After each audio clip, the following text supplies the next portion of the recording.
And the next award goes to Srimati Babi Ajmera. Please ma'am, please come on to the stage.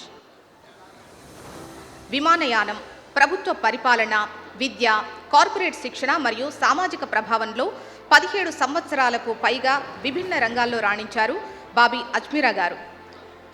Bobby Ajmeera భారతదేశపు మొట్టమొదటి గిరిజన మహిళా వాణిజ్య పైలట్గా నిలిచారు. మహిళలు, యువత మరియు అణగారిన వర్గాలకు సాధికారత కల్పించే లక్ష్యంతో ఉపాధి నైపుణ్యాలు పెంపొందించే మరియు అవకాశాలు పొందేలా చేసే కార్యక్రమాలకు ఆమె నాయకత్వం వహించారు. త్రిపుర ప్రభుత్వ గిరిజన మంత్రిత్వ శాఖకు ప్రపంచ బ్యాంకు సలహాదారుగా ప్రస్తుతం వ్యవహరిస్తున్నారు. వారిని ఇవాళ మనం మాతృశక్తి అవార్డుతో సత్కరించుకుంటున్నాం. Congratulations ma'am. ఇప్పుడు మనతో పాటు పైలట్ బాబీ గారు ఉన్నారు, వారితో మాట్లాడే ప్రయత్నం చేద్దాము. Hello ma'am, hearty congratulations. Thank you so much. Thanks lot. ఎలా అనిపిస్తుంది మీకు అవార్డు తీసుకున్నందుకు? ఈ అవార్డు తీసుకున్నందుకు చాలా ఆనందంగా ఉంది. ఎందుకంటే ఇది ఉమెన్స్ డే సెలబ్రేషన్ మనం అందరం చేస్తున్నాము. ఈ ఉమెన్స్ డే సెలబ్రేషన్ అనేది వీ హ్యావ్ టు ఈసారి ఇంటర్నేషనల్ ఉమెన్స్ డే సెలబ్రేషన్కి ఒక కాన్సెప్ట్ ఒకటి ఇచ్చింది. అదేంటంటే గివ్ అండ్ గెయిన్. మన ఉమెన్ అనేది ఒక కాన్సెప్ట్ నోట్ అని మనం అందరికీ ప్రైజ్లెస్గా సేవ చేస్తూనే ఉంటాం. We always keep on giving our love అనమాట.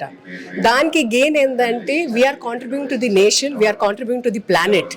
సో చాలా చాలా హ్యాపీగా ఉంది ఇక్కడ వచ్చినందుకు. ధన్యవాదాలు మ్యామ్. మీకు అడ్వాన్స్గా హ్యాపీ ఉమెన్స్ డే హెచ్ఎంటీవీ తరఫున. థ్యాంక్ యూ అమ్మా, థ్యాంక్ యూ సో మచ్. నేనేమంటున్నంటే మనం ఇట్లాంటి కాన్సెప్ట్స్తో పాటు అవుట్కమ్ కూడా కొంచెం ఆలోచించాలి.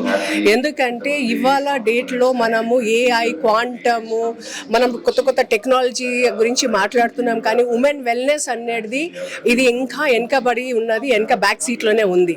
మన ఇంట్లో మన ఆడోళ్ళు హెల్దీగా లేకుంటే, మా అమ్మ హెల్దీగా లేకుంటే, నేను హెల్దీగా లేకుంటే మనం ఏమీ చేయలేము. సో ప్రతి ఇంట్లో లేడీస్ హెల్దీగా ఉంటేనే నేషన్ హెల్దీగా ఉంటుంది. సో నేనేమంటున్నా అంటే ఈ కాన్సెప్ట్కి ఇంకో లెవెల్గా వెళ్ళేసి వీళ్ళకి అచీవర్స్కి రికగ్నైజ్ చేస్తూ కూడా వీళ్ళు ఏం చేయగలుగుతుండ్రో ఈ అవుట్కమ్ అవుట్ రీచ్ కూడా కొంచెం మనం ఆలోచిస్తే ఇంకా బాగుంటుందని ఆలోచిస్తున్నాను. Thank you so much ma'am.